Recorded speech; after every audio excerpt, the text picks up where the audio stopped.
रिया भक्ति पवित्र कहानियां।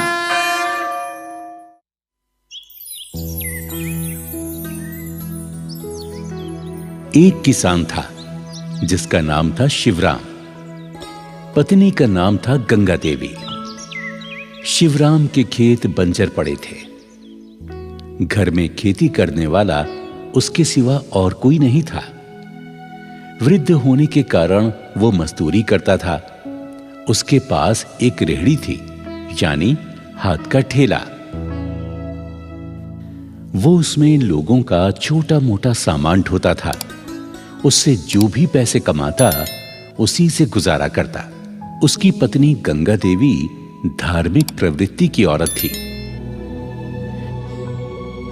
जब वो रोटी बनाती तो 2 रोटी शिव पार्वती के नाम से निकालती, 2 रोटी लक्ष्मी जी और विष्णु जी के नाम की निकालती और 1 रोटी ब्रह्मा जी के नाम की निकालकर गौ माता को खिलाती थी।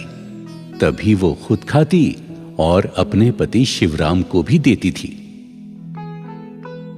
एक बार शिवराम ने देखा कि उसकी पत्नी देवताओं के नाम की रोटियां निकालकर गाय को खिलाती है।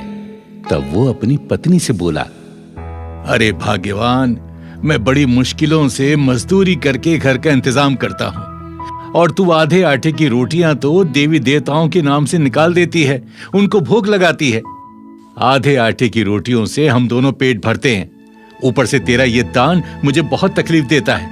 अरे मैं ठहरा मजदूर, इतनी कमाई कहां से लाऊं? ये सब तेरा व्यवहार कब तक सहन करूं? अरे तू क्यों देवताओं के लिए रोटियां देती है? सुनो जी, जिन देवताओं की बदौलत हमें रोटियां मिलती हैं, हम उनको भोग क्यों न लगाएं? जिस दिन तुम्हें मजदूरी नहीं मिलेगी तब हमारे साथ साथ देवी देवता भी भूखे रहेंगे, तो वो भोजन की व्यवस्था करेंगे जिससे हमें और देवता दोनों को भोजन मिलेगा।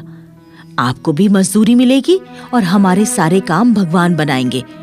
इसलिए सुनो जी, तुम अपना काम करो और मुझे मेरा काम करने दो, इसी में हमारी भलाई है। हाँ, तू सही कहती है। वैसे तो गंगा, आज तूने मेरी आंखें खोल दी हैं। अब मैं तुझे नहीं रोकूंगा कभी भी। तुम मेरी कमाई में भगवान का हिस्सा जरूर निकाला करो। उसकी इच्छा से हमारे सारे कार्य जरूर सफल होंगे। अच्छा, मैं चलता हूं अपनी मजदूरी करने। अच्छा ठीक है, और सुनो, शिव का ध्यान करते रहना, प्रभु आपकी रक्षा करे।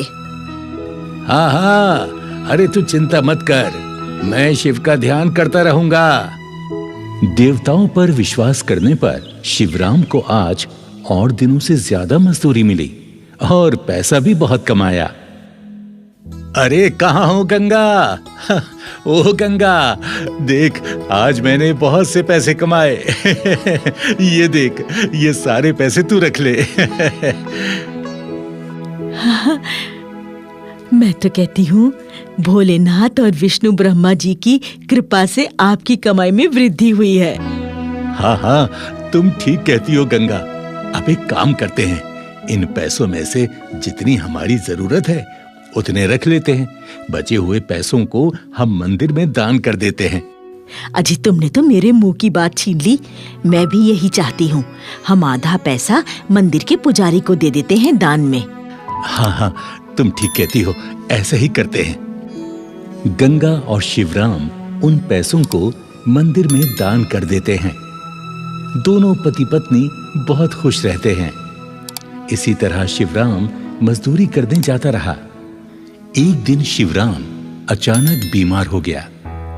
डॉक्टर ने उसे 10 दिनों तक आराम करने की सलाह दी। शिवराम, तुम्हें बुखार के साथ साथ बहुत थकावट भी है। तुम्हें 10 दिन तक आराम करना होगा। क्या 10 दिन तक आराम करना पड़ेगा? डॉक्टर साहब, अब कैसे रोटी खाएंगे? भगवानों को कैसे भोग लगाएंगे? अब हमारा घर का गुजारा कैसे चलेगा? हे भोलेनाथ, रक्षा करो। इधर अपने भक्त शिव और गंगा देवी के दुख को देखकर शिव, विष्णु और ब्रह्मा जी आपस में विचार करते हैं और कहते हैं, सुनो विष्णु, हरि और ब्रह्मदेव जी, हमारा भक्त शिवराम और गंगा बहुत संकट में हैं। हमें उनकी रक्षा करनी चाहिए। हे महादेव, आज्ञा दें, हमें क्या करना चाहिए? मैं स्वयं किसान बनकर शिवराम के खेत में हल चलाऊंगा। विष्णुदेव, तुम इंद्र को आदेश देकर खेतों में बारिश करा दो और ब्रह्मदेव अन्नपूर्णा देवी से खेतों में अन्न की व्यवस्था कराएं। इससे शिवराम के खेतों में अच्छी फसल होगी। इस प्रकार तीनों देवताओं ने अपनी लीलाओं से चमत्कार दिखाया। बंजर खेतों में फसल लहराने लगी।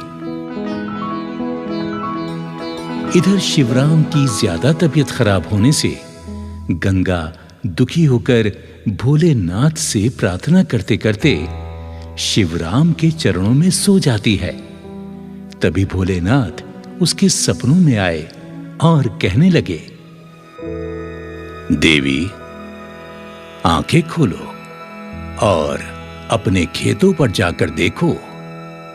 अन्न से भरे तुम्हारे खेत लहरा रहे हैं। तुम्हारे पति को अब मजदूरी करनी नहीं पड़ेगी और साथ ही तुम्हें शीघ्र ही संतान का सुख प्राप्त होगा। इतना कहकर शिव अंतर्ध्यान हो गए। गंगा देवी ने तुरंत आंखें खोली तो देखा वहां कोई नहीं था। उसने अपने पति से कहा,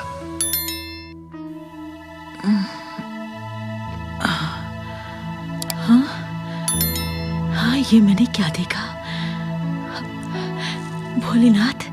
भोलेनाथ मेरे सपने में आए थे। सुनते हो जी, मैं जब सो गई थी तब भोलेनाथ मेरे सपने में आए थे और मुझसे कहा, तुम्हें अब मजदूरी करने की कोई जरूरत नहीं है क्योंकि तुम्हारे खेतों में फसल लहरा रही है।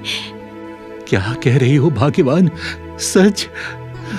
ऐसा सपना देखा तुमने? हाँ। मैं कहती हूँ जी, चलो चलकर देखते हैं। धन्य हो भोलेनाथ, धन्य हो। आपने मुझ गरीब की आखिर सुन ही ली। धन्य हो भोलेनाथ, जय हो भोलेनाथ, जय हो।